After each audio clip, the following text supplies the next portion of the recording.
শুরুতেই জানিয়ে দেব সংবাদ শিরোনাম, এরপর জানিয়ে দেব বিস্তারিত। বিচারিক আদালতে তারেক জুবাইদার বিচার নিরপেক্ষ হয়নি বললেন হাইকোর্ট। এরপর জানিয়ে দেব মধ্যরাতে চরমোনাই পীরের দরবারে এনসিপির নেতারা। 19 জুলাইয়ের জাতীয় মহাসমাবেশ হবে দেশের রাজনীতির টার্নিং পয়েন্ট। এবং সর্বশেষ জানিয়ে দেব ষড়যন্ত্রের মাঝেও বিএনপির গণমুখী দল বললেন রিজভী।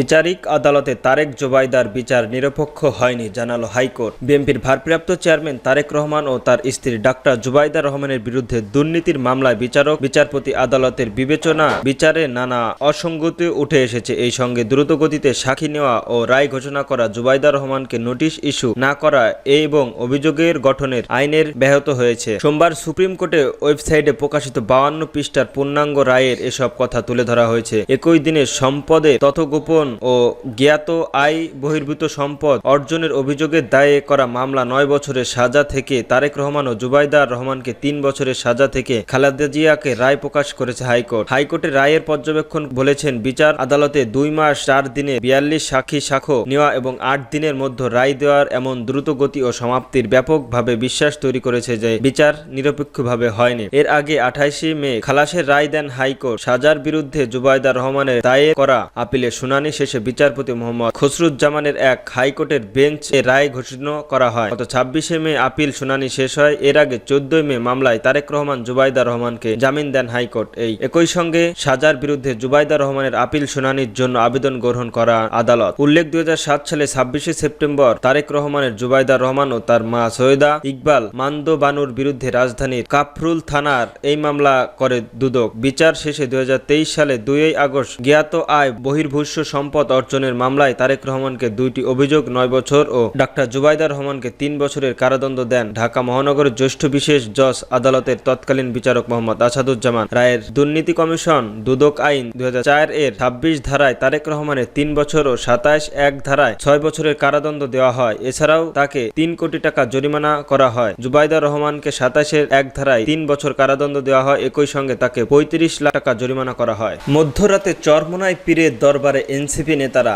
দেশবাসী জুলাই পদযাত্রার অংশ হিসেবে জাতীয় নাগরিক পার্টি এনসিপির কেন্দ্রীয় নেতাবৃন্দরা বরিশাল বিভাগের পদযাত্রা করেছেন। এর অংশ হিসেবে চরমোনাই পীরের দরবারে পরিদর্শন করেছেন তারা। সোমবার 14 জুলাই দিবাগত রাতে এনসিপির আহ্বায়ক নাহিদ ইসলাম সহ কেন্দ্রীয় প্রতিনিধি দলের সেখানে গেলে তাদের স্বাগতম জানায় ইসলামী আন্দোলনের বাংলাদেশের মহাসচিব মাওলানা সৈয়দ এহসাক মোহাম্মদ আব্দুল খায়ের এবং দলের সহপ্রচার ও দাওয়াত সম্পাদক AKM শরিয়াতুল্লাহ সহ কেন্দ্রীয় জেলা ও মহানগর শাখার নেতৃবৃন্দরা। পরে ইসলামী আন্দোলনে বাংলাদেশের সিনিয়র নায়েব আমির মুফতি ইসলাম মোহাম্মদ ফজলুর করিম এনসিপির কেন্দ্রীয় নেতাবৃন্দদের সঙ্গে সৌজন্য সাক্ষাৎ মিলিত হয়। এরপর নাহিদ ইসলাম ও শহীদ মোহাম্মদ ফজলু করিম সাংবাদিকদের সঙ্গে বিভিন্ন বিষয় নিয়ে কথা বলেন। এ সময় ফজলু করিম বলেন, গত বছরের জুলাইয়ে হাসিনা বিরোধী আন্দোলনের সঙ্গে তুঙ্গে তখনই আমরা এই আন্দোলনকে সমর্থন করেছিলাম। এখন আমরা জুলাই আন্দোলনের চেতনা ধারণ করি। নাহিদ ইসলাম বলেন, জুলাই পদযাত্রা আমরা যে এলাকাতেই যাচ্ছি সেখানে ঐতিহাসিক স্থান কিংবা ঐতিহ্যবাহী প্রতিষ্ঠান পরিদর্শন করেছি। সেই ধারাবাহিকতায় আজ আমরা চরমোনাই পীরের সাহেবের সাথে দেখা করতে এসেছি এবং এখানে ঘুরে দেখার জন্য এসেছি। 19 জুলাইয়ের জাতীয় সমাবেশে হবে দেশের রাজনীতির টার্নিং পয়েন্ট। জামায়াতের কেন্দ্রীয় কর্মপরিদর্শনের সদস্য ও সিলেট মহানগরের আমির মোহাম্মদ খায়রুল ইসলাম বলেন, দেশের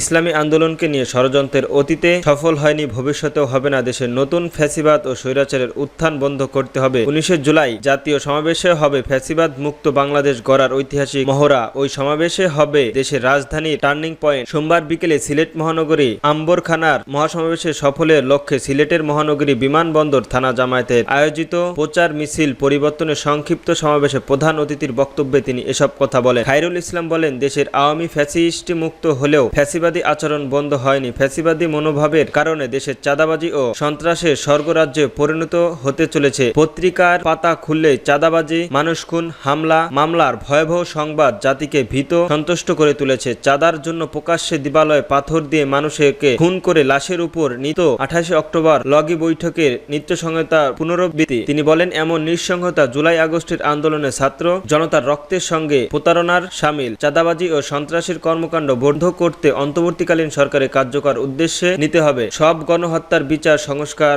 ও অবাধ সুষ্ঠু নির্বাচনের দাবিতে জামাত ঘোষিত 19 জুলাইয়ের জাতীয় সমাবেশ সফল করতে সিলেটবাসীকে ঐক্যবদ্ধ করতে হবে। তিনি বলেন, সমাবেশ সমাবেশকে সফল করতে শহর গ্রাম পাড়া মহল্লা ব্যাপক হারে সংগঠন সংযোগ বৃদ্ধি করতে হবে। জাতীয় সংসদ নির্বাচনের আগে সব গণহত্যা বিচার, রাষ্ট্রের মৌলিক সংস্কার, জুলাই সনদ ও ঘোষণাপত্র বাস্তবায়ন, শহীদ ও আহতদের পরিবারের পুনর্বাসন, পিআর পদ্ধতিতে নির্বাচন, প্রবাসীদের ভোট প্রদানের ব্যবস্থা এবং লেভেল প্ল্যানিং ফিল্ড নিশ্চয় সহ 7 দফা দাবি বাস্তবায়নের দেশপ্রেমিক জনতাকে ঐক্যবদ্ধ করতে হবে। মিছিলের আরম্ভখানার পয়েন্ট থেকে শুরু করে নবীনগর গুরুত্বপূর্ণ পয়েন্টে দক্ষিণ দিক দিয়ে প্রদক্ষিণ করে দর্শন ডেউরি পয়েন্টে গিয়ে সংক্ষিপ্ত সমাবেশের মধ্য দিয়ে সমাপ্ত হয়। বিমানবন্দর থানা আমির শফিকুল ইসলাম আলো মাফিকের সভাপতিত্বে ও সহকারী সেক্রেটারি রেজাউল ইসলামের পরিচালনায় অনুষ্ঠিত মিছিল পরবর্তী সমাবেশের বক্তব্য রাখেন এবং উপস্থিত ছিলেন মহানগর জামায়াতের বাইতুল মাল সেক্রেটারির মুফতি আলী হায়দার। ষড়যন্ত্রের মাঝেও বিএনপির গণমুখী দল, বললেন রিজভী। বিএনপির সিনিয়র যুগ্ম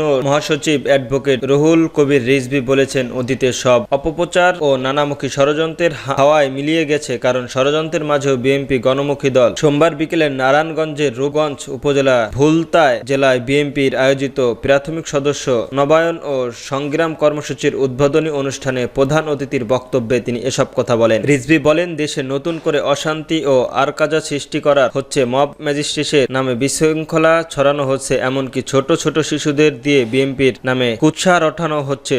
অযথা শহীদ প্রেসিডেন্ট জিয়াউর রহমানের নেতৃত্বে স্বাধীনতার ঘোষণা ও সুশাসনের প্রতিষ্ঠা আজও মানুষের মুখে মুখে। তখন মানুষ নিরাপদে ঘুমাতে পারত, স্বাধীনভাবে কথা বলতে পারত। তিনি বলেন, আওয়ামী লীগ একটি ফ্যাসিস্টিস্ট দল, আর যারা ইসলাম ধর্মের লেবাসধারী তারা আসলে কোন ইসলামের কথা বলে তা নিজে জনমনে প্রশ্ন আছে। শহীদ জিয়াউর রহমান সংবিধান বিসমিল্লাহ ও আল্লাহর উপর আস্থার অন্তর্ভুক্ত করেছিল। 24-এর আন্দোলনে সংগ্রামে বিএনপি ও তারেক রহমানের অগ্রহীন ভূমিকা পালন করেছে। রিজভী দাবি করেন, 19শে জুলাই আন্দোলনের অংশ নেওয়ার কারণে আমাকে গ্রেপ্তার করা হয়েছিল। আন্দোলনের 142 জন ছাত্র দল কর্মী ও 23 জন বিএনপি নেতাকর্মীদের শহীদ হয়েছেন। এসব আন্দোলনের মাধ্যমে শেখ হাসিনার বিদায় হয়েছে। এ সময় তিনি নারায়ণগঞ্জ জেলায় বিএনপির যুগ্ম আহ্বায়ক মোস্তাফিজুর রহমান ভূঁইয়া দীপুকে পরীক্ষিত নেতা বলে উল্লেখ করেন। অনুষ্ঠানে বিশেষ অতিথির বক্তব্যে মোস্তাফিজুর রহমান ভূঁইয়া দীপু বলেন, রূপগঞ্জবাসীর সেবায় অতীতের যেমন ছিল ভবিষ্যতেও তেমনই থাকবে ইনশাল্লাহ। অনুষ্ঠানে সভাপতিত্ব করেন রূপগঞ্জ উপজেলার বিএনপির সহসভাপতি অ্যাডভোকেট মাহফুজুর রহমান হুমায়ুন। প্রধান বক্তব্য